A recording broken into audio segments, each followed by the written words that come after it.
जाएंगे। जो आज का ध्यान का विषय, एक नया आरंभ।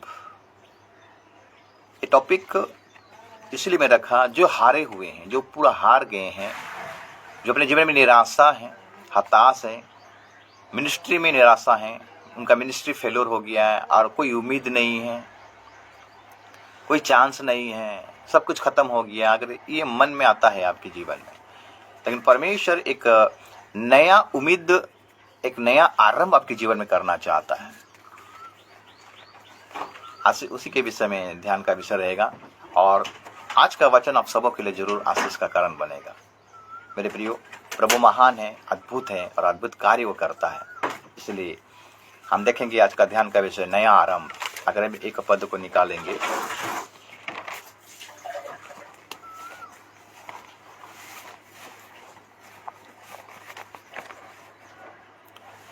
ईसाई नबी का पुस्तक को निकालेंगे और उसका ईसाया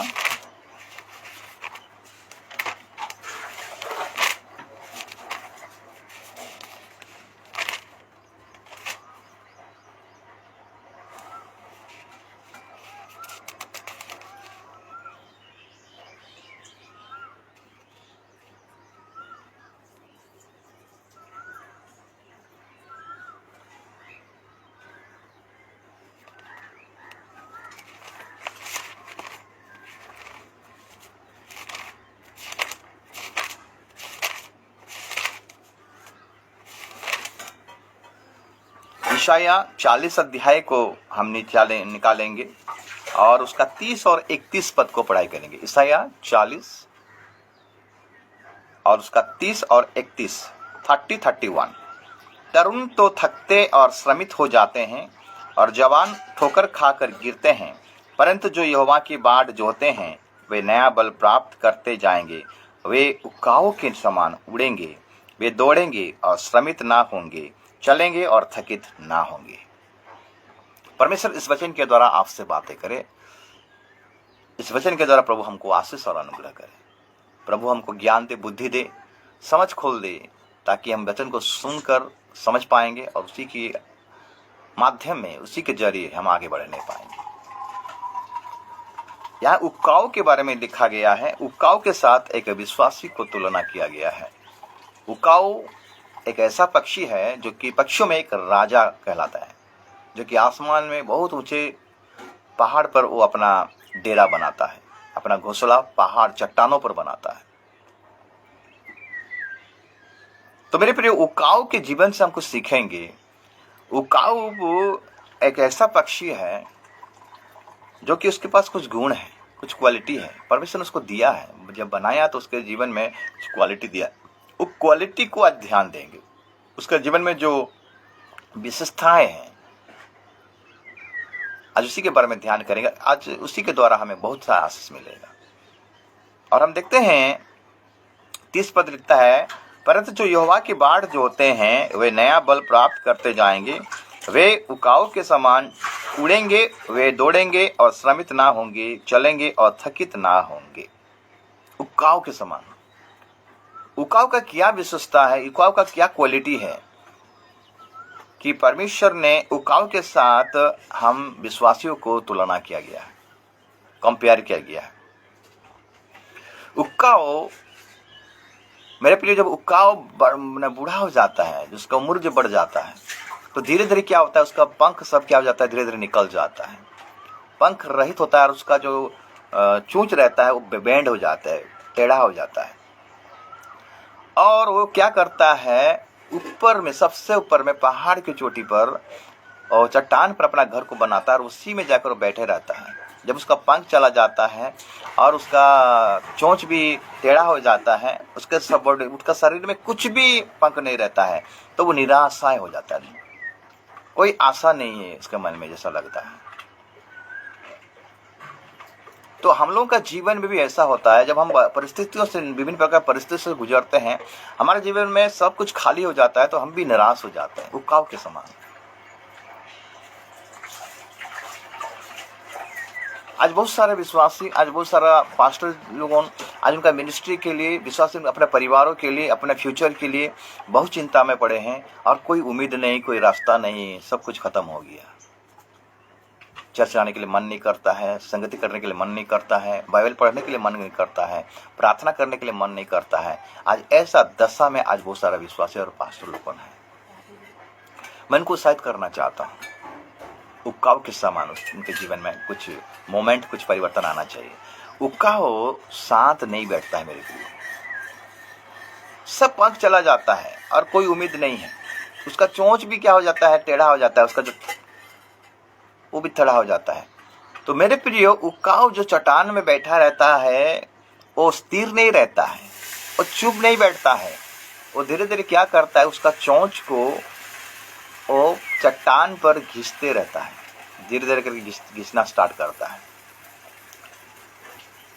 उसका एक चोंच का घुसने के द्वारा चट्टान में मेरे प्रियो उसका शरीर में एक कंपमान होता है, एक कंप होता है, एक वाइब्रेशन होता है। अब उसी वाइब्रेशन के चलते मेरे प्रियो हम देखते हैं कि उसका जो शरीर से थोड़ा थोड़ा करके उसका पंख निकलने लगता है और धीरे धीरे धीरे धीरे धीरे धीरे चोंच को ऐसे चट्टान पे घिसते घिसते घिसते घिसते पूरा शरीर में उसका पंख आ जाता है और फिर से वो बल पाता है, ताकत पाता है, सामर्थ पाता है, फिर से उड़ने लगता है। प्रभु का नाम का स्तुति हो, प्रभु का नाम का महिमा हो। मेरे कहने का मतलब है वो जो चट्टान, अगर हम आत्मिक रीति से देखेंगे, वो चट्टान और कोई नहीं है, यीशु मसीह है।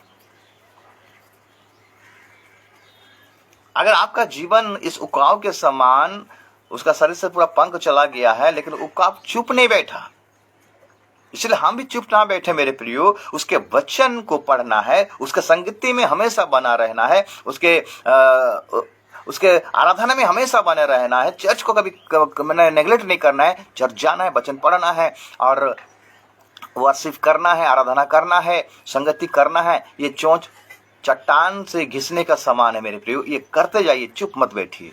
अगर आपका हालत ऐसा बदतर हो गया है, आज कुछ उम्मीद नहीं है, कुछ रास्ता दिखाई नहीं दे रहा, सारा दरवाजा बंद हो गया है, तो चुप मत बैठिए, कुछ ना कुछ कीजिए।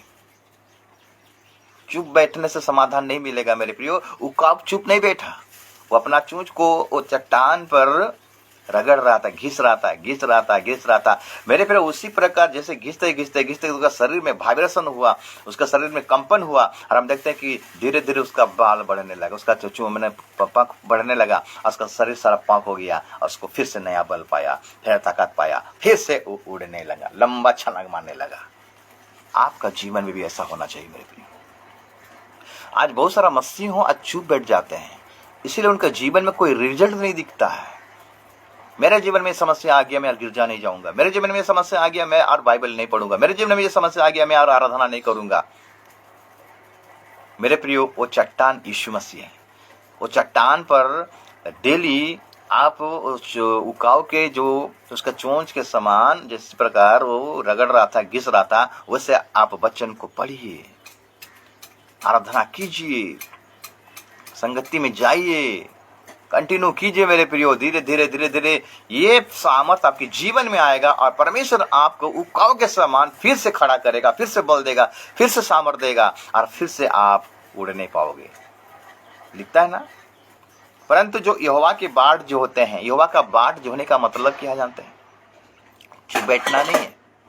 बहुत सारे लोग चुप बैठ जाते हैं, ना गिरजा जाते हैं, ना प्रार्थना करते हैं, ना बाइबल पढ़ते हैं, ना संगति करते हैं। कोई अगर आता है वचन प्रचार करने के लिए कोई पास्टर, तो उसको भगा देते हैं, इंटरेस्ट ही नहीं लेते हैं। चुपचाप बैठने से हम समस्या का समाधान नहीं निकलेगा, कुछ करना पड़ेगा। हमें आलसी बनना नहीं है मेरे, और कोई उम्मीद नहीं है।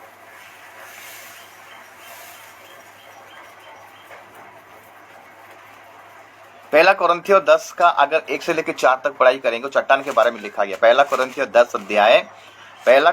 10 अध्याय को निकालेंगे और उसका 1 से लेके 4 तक हम पढ़ाई करेंगे। लिखता है, हे भाइयों, मैं नहीं चाहता कि तुम इस बातों से अनजान रहो कि हमारे सब बाप दादे बादल के नीचे थे और सब के सब समुद्र के बीच से पार हो गए और सब ने बादल में और समुद्र में मूसा का बपतिस्मा लिया, और सब ने एक ही आत्मिक भोजन किया, और सब ने एक ही आत्मिक जल पिया, क्योंकि वे उस आत्मिक चट्टान से पीते थे जो उनके साथ साथ चलती थी, और वो चट्टान मसीह था। जो चट्टान से पानी पिए मेरे प्रियो, वो चट्टान और कोई नहीं था, वो मसीह था। उस चट्टान में अपने को शामिल कर लीजिए मेरे प्रियो। यीशु मसीह के साथ संगति कीजिए, यीशु मसीह के साथ बैठिए, यीशु के साथ बैठिए, उसका वचन को पढ़िए। अगर आपका हालत अगर बदतर है मेरे प्रियो, तो कुछ ना कुछ कीजिए, चुपचाप मत बैठिए, नहीं तो आपको लकवा मार देगा। अगर उकाव के समान उड़ना चाहते हैं, उकाव की क्वालिटी देखिए, उसका शरीर में सब कुछ, जब उसका उम्र हो जाता है, उसके शरीर से सारे पंख गायब हो जाते हैं, उसका चोंच टेढ़ा हो जाता है, लेकिन वो चुप नहीं बैठता है, वो चट्टान पर वो चोंच को घिसता रहता है, और घिसने के द्वारा उसका शरीर में कंपन आता है, वाइब्रेशन होता है, और वाइब्रेशन होने के चलते उसका पंख निकलता है। वो चुप नहीं बैठता है मेरे प्रिय। आज बहुत सारा लोग ऐसे चुप बैठे हैं, इसलिए उनका जीवन में कोई परिवर्तन दिखाई नहीं दे रहा है। मैं तो इतना प्रार्थना करता हूं, मेरा प्रार्थना प्रभु नहीं सुनता है। मैं तो इतना बाइबल पढ़ता हूं, मेरा प्रभु मेरा हल नहीं निकालता है। मेरे प्रियो, चुप बैठने से कुछ नहीं मिलेगा। आज बहुत सारा चर्च छोड़ दिए हैं। मैं 5 साल गया चर्च, 10 साल गया चर्च, मेरे जीवन में ऐसा घटना क्यों हो गया, मेरी परिस्थिति ऐसा क्यों हो गया। मेरे प्रियो, हर परिस्थिति में हमें परमेश्वर के साथ में रहना है, उसको छोड़ना नहीं है। आयुब ने कहा प्रभु ने दिया, प्रभु ने लिया, उसका नाम धन्य हो। आयुब की परिस्थिति इतना खराब था मेरे प्रियो, आयुब का परिस्थिति इतना खराब था, सब कुछ चला गया, बेटा बेटियां चले गए, उसका अपना खुद का बीबी उसको निंदा किया, उसका शरीर में फोड़ा हो गया, बीमारी आ गया, अकेले था आयुब। लेकिन परमेश्वर के साथ उसका जो संगति था ना, सौभाग्य था, वो कभी छोड़ा नहीं। आज का विषय वस्तु क्या है? नया आरंभ, एक न्यू बिगिनिंग। अगर सब कुछ खत्म हो गया मेरे प्रिय, आज का वचन आपको उठाना चाहता है। आज का वचन आपको और भी ऊंचा करना चाहता है। आज का वचन आपको बल देना चाहता है, आपका वचन आपको ताकत देना चाहता है। आप अगर सोच रहे हो कि मेरा सब कुछ खत्म हो गया, मेरा मिनिस्ट्री खत्म हो गया, मेरा परिवार खत्म हो गया, मेरा सब कुछ खत्म हो गया, मैं और मुझे कोई उम्मीद नहीं है, तो मेरे प्रिय आज का वचन के द्वारा आपको एक नई बिगिनिंग, एक नया आरंभ, एक नया शुरुआत आपके जीवन में होना जा रहा है मेरे प्रिय। लेकिन कंडीशन है, चुप नहीं बैठना है। चुप बैठोगे तो कुछ भी समाधान होगा नहीं। अगर आप कुछ क्रिएट करोगे, कुछ ना कुछ करोगे। बाइबल को पढ़िए मेरे प्रिय, आपके पास बाइबल है, उसको पढ़िए, चुप में बैठिए, वचन को पढ़िए, उसका आराधना कीजिए। आपको अच्छा शोर है या नहीं उसका कोई मतलब नहीं, आप जैसा भी गीत गाओ प्रभु सुनता है। गीत गाइए, आत्मिक गीतों को गाइए, संगति में जाइए, इच्छा ना रहते हुए भी आप जाइए, कुछ ना कुछ कीजिए, बैठे मत रहिए मेरे प्रिय। कुछ करने से प्रभु करता है। वो कब चुप नहीं बैठा, वो चट्टान पर अपना चोंच को घिसता रहा। उसी प्रकार हमें आराधना में घिसना है, चट्टान पर आराधना करके घिसना है, वचन पढ़कर घिसना है, संगति करके घिसना है, वचन पढ़कर घिसना है, चर्च जाकर घिसना है। चट्टान पर हमेशा हमें घिसते रहिए, उसके साथ लिंक रखिए मेरे प्रियो। तब आपको सामर्थ्य मिलेगा, बल मिलेगा और ताकत मिलेगा।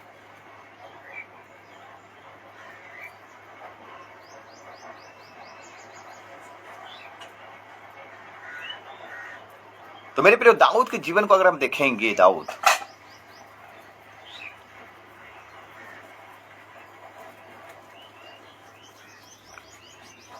जब उसको सामुएल ने अभिषेक किया और फिर से जंगल में चला गया।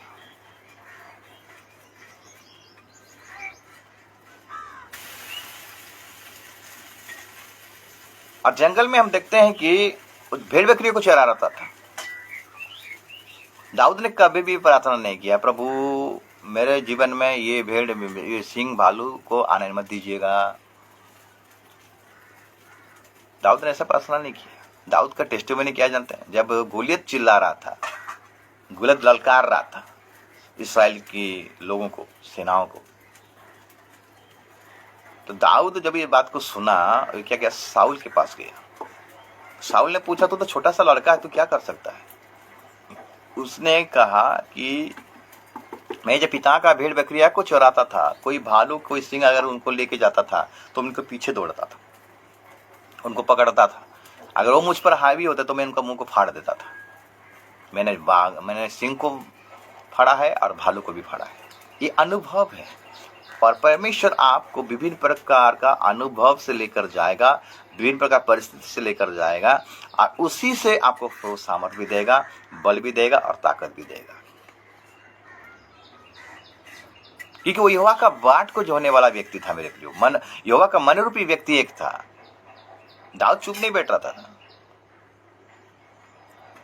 गोलियत के सामने खड़ा है और दाऊद बोलता है कि तू तो भाला तलवार लेकर आया, लेकिन मैं यहोवा की तरफ से आया हूं। ये किस कारण हुआ? दाऊद का संगति, दाऊद का सहभागिता परमेश्वर के पास था, उसकी उपस्थिति में रहता था। जितने प्रकार परिस्थिति आने से भी दाऊद कभी भी परमेश्वर को छोड़ा नहीं। उसका ससुर साउल उसके पीछे दौड़ा था मारने के लिए, जंगल जंगल भटक रहा था, फिर भी वो परमेश्वर को कभी भी छोड़ा नहीं, लेकिन परमेश्वर उसको ऊंचा उठाया। तो इसलिए हमें निराश होना नहीं है, हताश होना नहीं है। हमें परमेश्वर का बाट को जोहना है, ईश्वर का बाट को जोहना है, और हमको प्रभु क्या करेगा? बल देगा, ताकत देगा, सामर्थ देगा। यूसुफ के जीवन को अगर देखेंगे मेरे प्रियो, यूसुफ अपने भाइयों के द्वारा बेचा गया। जब ये आ गया मिस्र में, जब मिस्र में आ गया मेरे प्रियो, हम देखते हैं कि यूसुफ उस मिस्र के घर में रहा, मिस्र के फारो के घर में रहा, एक छोटा सा जगह में रहा। तो यूसुफ बोल सकता था कि प्रभु इसीलिए मुझे दर्शन दिया क्या, इसीलिए मुझे स्वप्न दिखाया कि मैं कुछ बनूंगा, मुझे बड़ा कीजिएगा और मेरे पास आएंगे, मेरे पिताजी लोगों भाई लोगों दंडवत करेंगे, ये मैं कहाँ आ गया हूँ? ऐसा क्वेश्चन नहीं किया। छोटे से घर में छोटा सा एक घर को हैंडल कर रहा था, लेकिन विश्वास योग्यता के साथ हैंडल किया, क्योंकि आगे को एक बड़ा सा घर को, बहुत सारा घर को हैंडल करने वाला है। और वो परिस्थिति से गुजरा। यूसुफ कुछ ना कुछ कर रहा था। यूसुफ चुपचाप बैठने नहीं रहा है, उसको जेल भी हो गया फिर उनका बीवी के चलते, फिर भी जेल में भी वो कभी भी परमेश्वर का निंदा नहीं किया। वो बाट को जोहता रहा, परमेश्वर उसको बना रहा था मेरे प्रियो। जिस प्रकार दाऊद को परमेश्वर बना रहा था इस्राएल का राजा होने के लिए, उसी प्रकार यूसुफ को भी परमेश्वर बना रहा था। परमेश्वर जब बनाता है आपको परिस्थिति में लेकर जाता है, कुछ दुखों में लेकर जाता है, लेकिन हम क्या करते हैं? उल्टा सोचते हैं। आज नहीं बोलते हैं अरे तुम तो यीशु में आ गया तो तुम्हारा ये प्रॉब्लम नहीं होना चाहिए, तुम्हें बीमार नहीं होना चाहिए, तुम्हारा जीवन में अभाव नहीं होना चाहिए, घटी नहीं होना चाहिए। मेरे प्रिय, यीशु में आने से ये सब आएगा, ये दुख आएगा, ये तकलीफ आएगा। क्रूस अगर नहीं उठाएंगे तो ताज हमें मिलेगा नहीं। ध्यान दीजिएगा, यीशु मसीह कहता जो मेरे पीछे मेरा क्रूस को जो नहीं उठाता वो मेरा चेला नहीं ठहरेगा। आयुब ने कहा हर समय की हम सुख भोगते रहेंगे, दुख नहीं भोगेंगे। सुख और दुख लगा हुआ मेरे प्रिय। आप अगर परिस्थिति से गुजर, इसका मतलब परमेश्वर आपका एग्जाम ले रहा है। परमेश्वर आपको छोड़ा नहीं है, परमेश्वर आपको पकड़ा है, पकड़े रहा है, आपको इसीलिए वो हालत में छोड़ दिया मेरे प्रियो, ताकि आप वहां से कुछ सीख कर आगे बढ़ने पाए। लेकिन कुछ लोग क्या कहते, दुख आ गया, कष्ट आ गया, अरे इसीलिए मैं यीशु में आया था, पहले जैसा था वैसा ठीक था, ऐसे सोचते हैं। लेकिन फिर से मतलब वो बदतर से बदतर जिंदगी उनका हो जाता है। आज गलत प्रचार के चलते, गलत टीचिंग के चलते आज विश्वासी लोग को भी सीखने नहीं पाते अनुभव क्या है। नहीं, यीशु में से आने से तुम्हारा सब कुछ हो जाएगा, तुम्हारा नौकरी हो जाएगा, तुम्हारा बिजनेस बढ़ जाएगा, यीशु में से आने से तुम्हारा कोई प्रॉब्लम नहीं होगा। मेरे प्रिय, एक गलत टीचिंग है, ऐसा टीचिंग के पीछे मत जाइए। यीशु में आने से आपका दुख बढ़ेगा, आप परीक्षा से गुजरोगे, क्योंकि यीशु मसीह खुद ही परीक्षा से गुजरा है ना। यीशु में आने से तुमको ये मिल जाएगा, वो मिल जाएगा, वो मिल जाएगा। आज इसलिए तो इसमें क्रिश्चियन लोग बदनाम हो रहे हैं। मेरे प्रिय, यीशु मसीह में आने से आपका एग्जाम, आपका परीक्षा, आपका यात्रा जब आप स्टार्ट करते हो ना, वैसे स्टार्ट हो जाता है। इस्राएल लोग क्यों कानान देश में पहुंचने नहीं पाए? वो लोग दुख झेलने नहीं पाए। परमेश्वर उनको इसीलिए घुमा के ले जा रहा था, ताकि उनको परीक्षा से पास करके लेना चाहता था। उनके मन में घमंड नहीं रहना चाहिए, उनको नम्र बनाना चाहता था, दीन बनाना चाहता था। लेकिन आज नम्र और दीन बनना नहीं चाहते हैं। इसीलिए वो लोगों 40 साल तक भटकते रहे और 40 साल के अंदर में प्रभु उनको मार दिया रेगिस्तान में। केवल 2 व्यक्ति कालेब और यहोशू कानान देश में पहुंच नहीं पाए।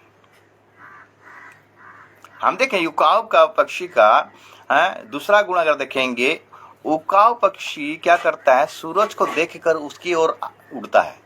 बाकी पक्षी सूरज के विपरीत उड़ते हैं। सूर्य किरण जो गिरता है, सूर्य जो उदय होता है, सूर्य को देखकर उकाव क्या करता है, सूर्य को देखकर उड़ता है। लेकिन बाकी जितने पक्षी हैं सब उसका विपरीत उड़ते हैं। ये सूरज को देखकर उड़ना के मतलब विभिन्न प्रकार परिस्थिति को चैलेंज करता है। समस्या को चैलेंज करके हमें आगे बढ़ना है, समस्या को हमें फेस करना है। जितने प्रकार का समस्या आए हमें फेस करके आगे बढ़ना है।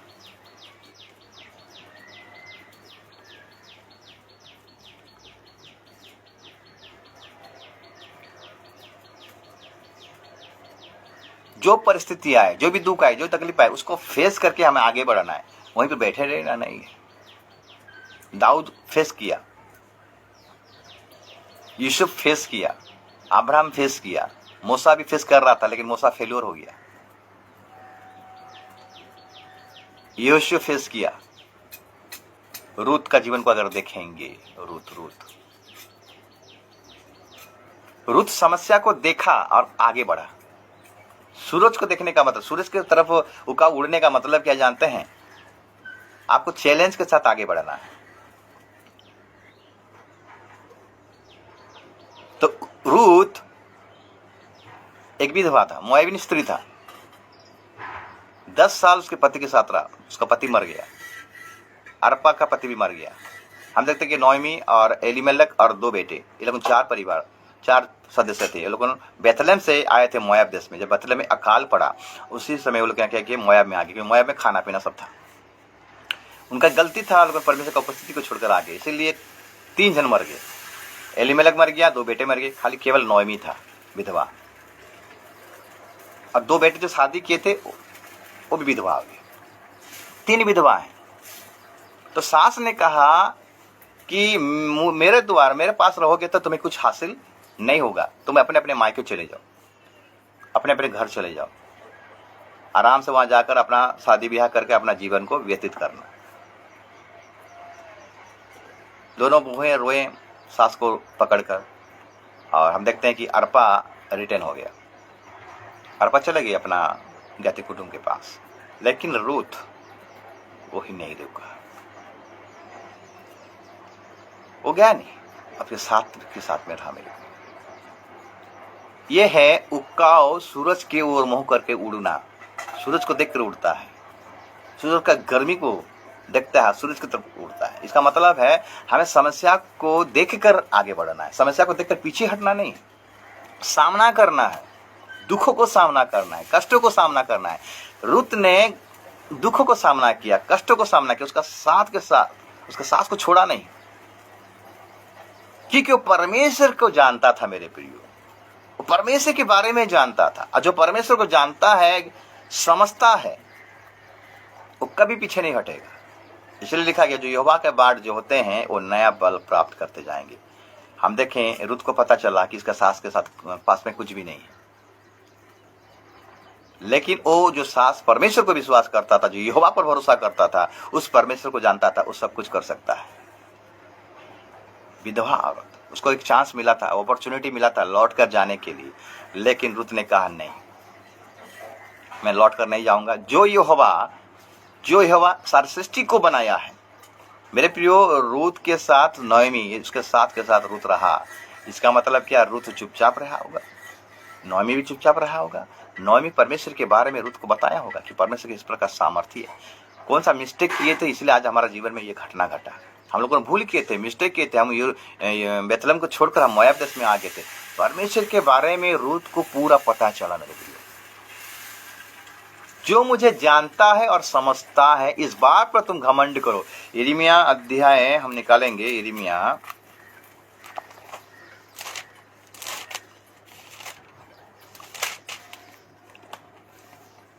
यिर्मयाह 9 का 23 पद और 24 पद अगर हम पढ़ाई करेंगे, वहां वचन कहता है, यहोवा यूं कहता है, बुद्धिमान अपनी बुद्धि पर घमंड ना करे, ना वीर अपनी वीरता पर, ना धनी अपने धन पर घमंड करे, परंतु जो घमंड करे वो इस बात पर घमंड करे कि वो मुझे जानता और समझता है कि मैं ही वो यहोवा हूँ जो पृथ्वी पर करुणा, न्याय और धर्म के काम करता है, क्योंकि मैं इन्हीं बातों से प्रसन्न रहता हूँ। ये बात को रूत को पता चल गया कि परमेश्वर न्याय करता है, वो धर्मी है, वो बराबर न्याय करता है। अगर हम कुछ गलत करेंगे तो वो दंड भी देता है। रूत जान लिया। और रूत अपने जनरेशन के बारे में, अपने परिवार के बारे में, अपने कुल के बारे में, क्योंकि मोआबिन था। मोआबिन कहां से आया? मोआब कहां से आया? लूत के जनरेशन से आए। लूत के जो बेटा, जो दो बेटी जो गलत काम किए थे, वो पाप के चलते हम देखते हैं कि ये लोग मोआबिन श्रापित हो गए। लूत को पता था गलत काम के चलते आज हमारा जीवन श्रापित है। मोआबिन आज श्रापित है, मोआब आज श्रापित है। लूत को पता था, इसलिए रूत ने एक निर्णय लिया। क्या निर्णय लिया? अपने सास को नहीं छोड़ूंगा। आप जब निर्णय लेते हो, जब आप एक चैलेंज लेते हो मेरे फिर आपके जीवन में बहुत सारा दुख आएगा, तकलीफ आएगा। उकाओ सूरज की ओर अपना मुंह को करता है। इसका मतलब यही दर्शाता है हमें चैलेंज को फेस करना है, समस्या को फेस करना है। उकाव का एक गुण है। दूसरा गुण है, तो रूत भी वैसा ही किया मेरे प्रियो। वो चैलेंज को एक्सेप्ट किया, अपने सास को नहीं छोड़ा। नहीं, भले कुछ ना रहे, लेकिन यहोवा इसके पास है। सास का जो परमेश्वर वो यहोवा है, वो आज से मेरा यहोवा है। उसने क्या कहा जानते हैं? रूत का किताब को निकालेंगे, न्यायों का पुस्तक के बाद हम देखते हैं रूत का किताब आता है। न्यायों का पुस्तक और उसका रूत का एक अध्याय निकालेंगे, एक अध्याय, और तब हम देखते हैं 15 पद से जब पढ़ाई करते हैं, वहां लिखता है, तब उसने कहा, देख तेरी जेठानी तो अपने लोगों और अपने देवताओं के पास लौट गई है, इसलिए तू अपनी जेठानी के पीछे लौट जा। रूत बोली, तू मुझसे ये विनती ना कर कि मुझे त्याग या छोड़कर लौट जा, क्योंकि जिधर तू जाए उधर मैं भी जाऊंगी, जहां तू टिके वहां मैं भी टिकूंगी। तेरे लोग मेरे लोग होंगे और तेरा परमेश्वर मेरा परमेश्वर होगा। जहां तू मरेगी वहां मैं भी मरूंगी और वही मुझे मिट्टी दी जाएगी। यदि मृत्यु छोड़ और किसी कारण मैं तुझसे अलग हूं, तो यहोवा मुझसे वैसा ही वरन उससे भी अधिक करे। रूत का निर्णय को देखिए मेरे प्रिय।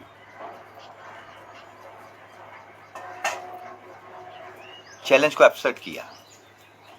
उसको पता है मेरे सास के पास कुछ भी नहीं है, फिर भी वो जानता था अगर यहोवा साथ में है तो हमारा कुछ भी नहीं हो सकता। और यहोवा पर भरोसा किया। क्या भरोसा किया?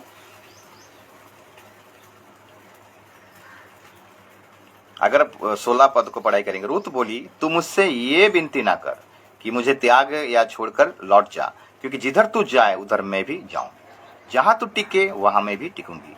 तेरे लोग मेरे लोग होंगे और तेरा परमेश्वर मेरा परमेश्वर होगा।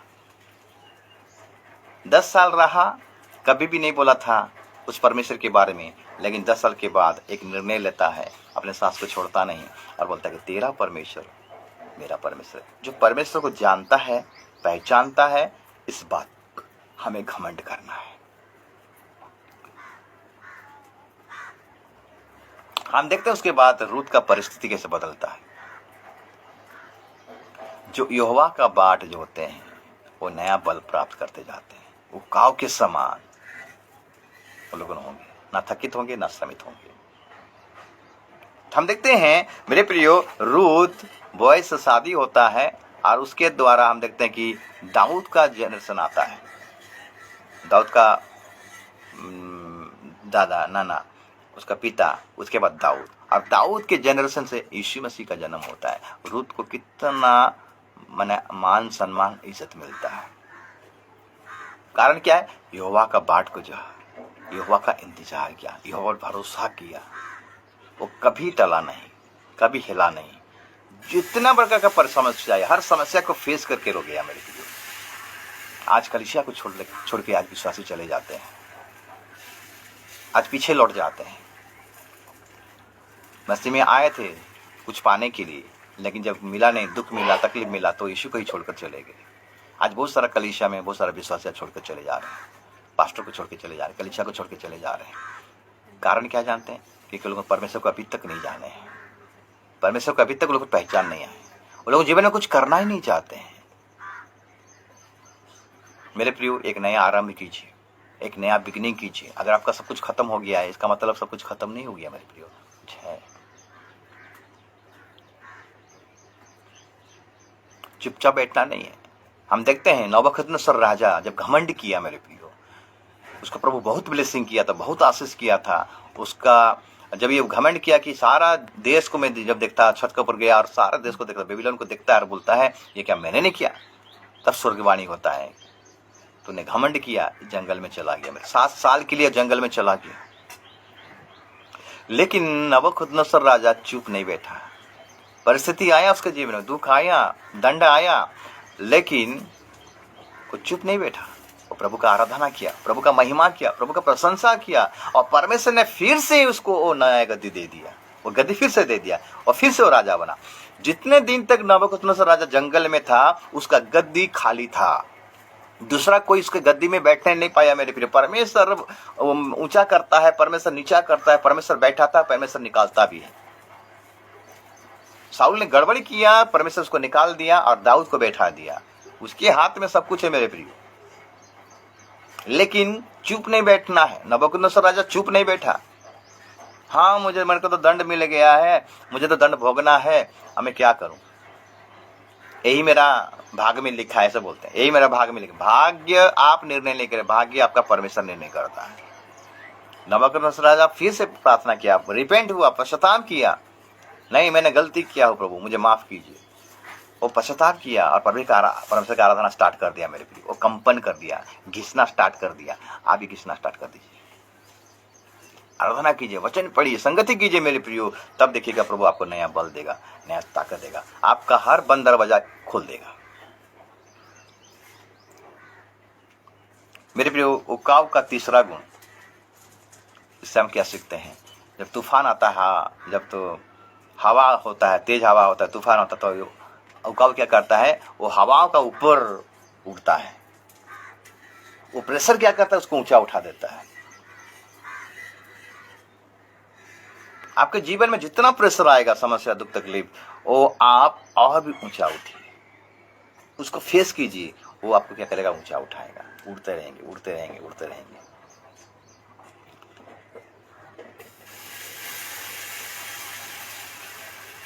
वो आपको ताकत देगा, आपको बल देगा और सामर्थ्य देगा। पौलुस कहता है कि मैं परमेश्वर के सहायता से, मैं यीशु मसीह के सहायता से जो भी कुछ करता हूं, मेरा निर्बलताओं में, मेरे दुर्बलताओं में, वही मेरा सहायता करता है। तूफानों को, हवा को आप जितना प्रेशर दोगे, आपको उतना ही ऊंचा। उकाव का तीसरा गुण है, उसका हवा का, तूफान का प्रेशर से वो क्या करता है? ऊपर उठता है।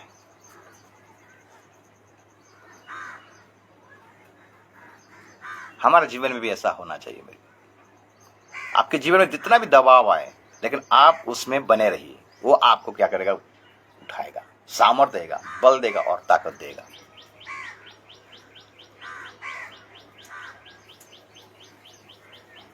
और उकाव का चौथा नंबर गुण है,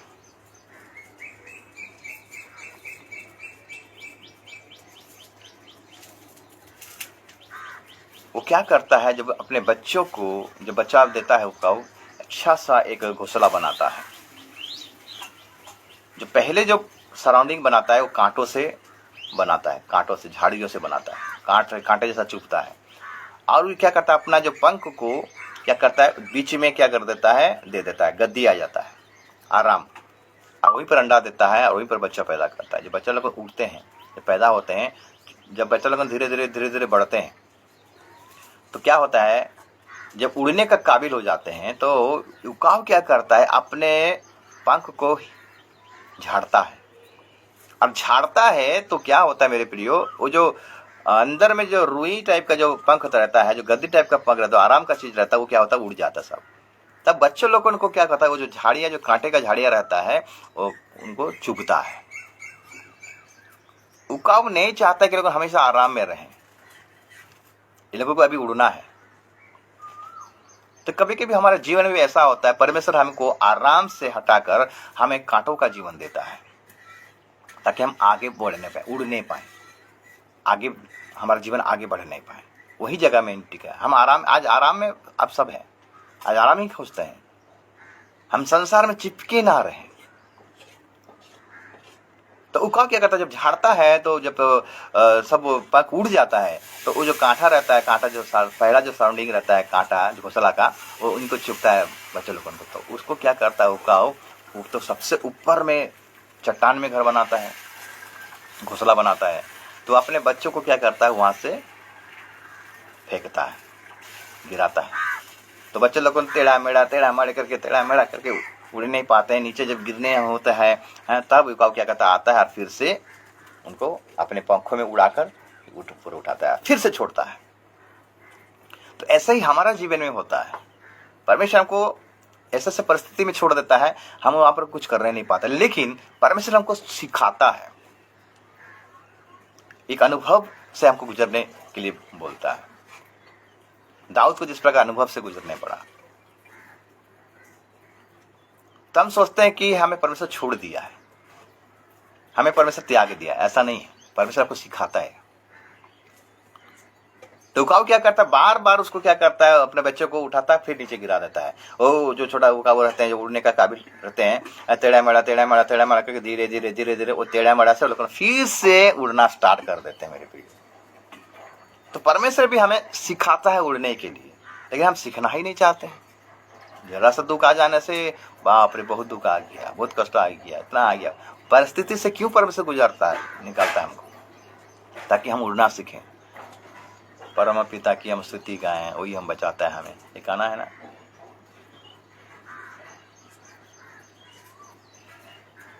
तो उकाओ अपने बच्चों को उड़ाने के चलते वो उस चीज को करता है, इसका एक क्वालिटी। तो हम लोगों का भी जीवन में ऐसा होना चाहिए। अगर परमेश्वर को हम विश्वास करते हैं, परमेश्वर हमको आराम जिंदगी पहले देता है, फिर कांटों का जीवन क्यों देता है, क्योंकि हम अनुभव से गुजरे हैं। मिनिस्ट्री हो, विश्वासी का जीवन में हो, हमें अनुभव से गुजरना चाहिए। इस्राएल लोगों को परमेश्वर क्यों घुमा के लिया, उनका क्यों परीक्षा किया, क्यों उनका जीवन में तकलीफ आने दिया, क्यों उनका जीवन में कष्ट आने दिया, ताकि लोग नम्र बने, दीन बने। अगर व्यवस्था विवरण उसका 8 अध्याय को निकालेंगे, व्यवस्था विवरण 8 अध्याय, और हम पढ़ाई करेंगे उसका 2 पद से। और स्मरण रख कि तेरा परमेश्वर, व्यवस्था विवरण 8 अध्याय उसका 2 पद से। और स्मरण रख कि तेरा परमेश्वर यहोवा 39 वर्षों में तुझे सारे जंगल के मार्ग में से इसलिए ले आया है कि वो तुझे नम्र बनाए और तेरी परीक्षा करके ये जान ले कि तेरे मन में क्या किया है और कि तू उसकी आज्ञाओं का पालन करेगा या नहीं। उसने तुझको नम्र बनाया और भूखा भी होने दिया, फिर वो मन्ना जिसने तू और तेरे पुरखाओं ही जानते थे वही तुझको खिलाया, इसीलिए कि वो तुझको सिखाए कि मनुष्य केवल रोटी से नहीं जीवित रहता, परंतु जो वचन यहोवा के मुंह से निकलते हैं उन्हीं से वो जीवित रहता है। इस्राएलियों के जीवन में ये परीक्षा क्यों आया, परमेश्वर को घुमा के क्यों ले रहा है? परमेश्वर क्या डायरेक्ट नहीं ले सकता था? परमेश्वर इसलिए उनको घुमा के ले रहा था क्योंकि इनके मन में घमंड था, इनके मन में ईर्ष्या था, इनके मन में नाना प्रकार की गलत बातें थी, इसीलिए परमेश्वर उनको नम्र बनाना चाहता था। अगर आज भी हम प्रभु के राज्य में अगर जाना चाहते हैं तो अगर नम्र नहीं बनेंगे, दिन नहीं बनेंगे, हम उस राज्य में प्रवेश करने नहीं पाएंगे। उसकी इच्छा के अनुसार अगर हम नहीं चलेंगे, उस राज्य में प्रवेश करने नहीं पाएंगे। परमेश्वर हमको सिखाता है मेरे प्रिय, उकाब के समान हमें एक्सेप्ट करना है, ग्रहण करना है, यहोवा का बात को जोहना है, स्थिर होना है, नम्र बनना है, दीन बनना है। जरा सा दुख तकलीफ आ जाता तो हम प्रभु का निंदा करना शुरू कर देते हैं। जो परीक्षा नहीं देगा वो पास नहीं होगा, उसको परीक्षा देना पड़ेगा मेरे प्रिय। परमेश्वर इसलिए परीक्षा करता ताकि आप नम्र बने, दीन बने, आप एग्जाम में पास होने पाए। इसीलिए तो हम देखते हैं कि सांसारिक जगह में परीक्षा होता है, बिना परीक्षा के तो आप आगे बढ़ने नहीं पाओगे। परमेश्वर हमको आत्मिक अनुभव में आगे बढ़ाना चाहता है। एक नया शुरुआत करने के लिए, एक नया बिगिनिंग आपके जीवन अगर आना चाहता है, एक नया आरंभ करना चाहते हो, तो परमेश्वर का बात को जो होना है, उसकी इच्छा के अनुसार हमें चलना है। और जो हमारा परिस्थिति, हमारे जीवन में जैसा परिस्थिति ले आता है, उसी परिस्थिति में हमें गुजरना है। इस्राएल लोगों के जीवन में ऐसा नहीं हुआ। मेरे मानना मिला तो मानना खा खा के वो लोगों पूरा उनका मूड चेंज हो गया, बकबक करने लगे, नहीं हमको मांस चाहिए। मेरे प्रियो, आप भी उसी परिस्थिति में गुजरते रहोगे। पहले जो खाते थे, लेकिन आप परमेश्वर आपको वही चीज नहीं देता रहेगा। आपको जो मिलता है उसी परिस्थिति में आप प्रभु को धन्यवाद दीजिए, धन्यवाद दीजिए, वचन को पढ़िए, संगति कीजिए और हर परिस्थिति में प्रभु का महिमा कीजिए। जिस प्रकार आयुब ने, जो परिस्थिति उसके जीवन में आया, वो कभी भी प्रभु का निंदा नहीं किया, प्रभु को ठट्ठा नहीं किया, मजाक नहीं उड़ाया और परमेश्वर का महिमा किया। हमारा जीवन में अगर ऐसा परिस्थिति आया है, मत घबराइए, मत डरिए। मैं आपको एनकरेज करना चाहता हूं, अगर आपका दरवाजा बंद हो गया है तो प्रभु आपका दरवाजा को खोलना जा रहा है। लेकिन कंडीशन, चुप मत बैठिए, आराधना कीजिए, वचन को पढ़िए, संगति कीजिए, चुप मत बैठिए, नहीं तो आप लकवा का बीमारी में गिर जाओगे। आज बहुत सारे लोग ऐसे चुप बैठे हैं, इसलिए उनका जीवन में कोई परिवर्तन दिखाई नहीं दे रहा है। वही हालत, पुराना हालत फिर आ गया है। बीमार की अवस्था में गिरे हुए हैं, नौकरी नहीं है, चाकरी नहीं है, अभाव में है, घटी में कमी है, खाने को नसीब नहीं हो रहा है। कारण क्या जाता है? आप चुप बैठो, चुप मत बैठिए। अगर कुछ आपके जीवन में कुछ मोमेंट होना चाहते, आप अपने जीवन में देखते हो कि क्रिया होना चाहते हैं, अपने जीवन में देखना चाहते हो, तो आप चुप मत बैठिए, वचन को पढ़िए, नित्य नित्य पढ़िए, जितना हो सके पढ़िए, प्रार्थना कीजिए, संगति कीजिए, गीत गाइए, चर्च जाना स्टार्ट कर दीजिए। जो चर्च को आप छोड़ दी हो, वो चर्च को में फिर से जाकर शामिल हो जाइए, प्रभु परमेश्वर से क्षमा मांगिए, मंडी के सत्संग सहभागिता कीजिए। देखिएगा प्रभु आपके जीवन में एक नया आरंभ करने जाएगा, एक नया आरंभ करेगा। दाऊद चुप नहीं बैठा, यूसुफ चुप नहीं बैठा, दानियल भी चुप नहीं बैठे। चुप अगर बैठोगे कुछ क्रिया नहीं होगा। अगर आप चुप नहीं बैठोगे और कुछ करने लगोगे, जिस प्रकार उकाव का चोंच हो चट्टान पे घिसने लगा, उसका शरीर में कंपन आया और पंख आया और फिर से बल पाया, पर ताकत पाया, फिर से उड़ नहीं पाया। हमेशा बैठे ना रहे। मेरे प्रियो, आपके जीवन में परिवर्तन आएगा अगर आप चुप नहीं बैठोगे तो।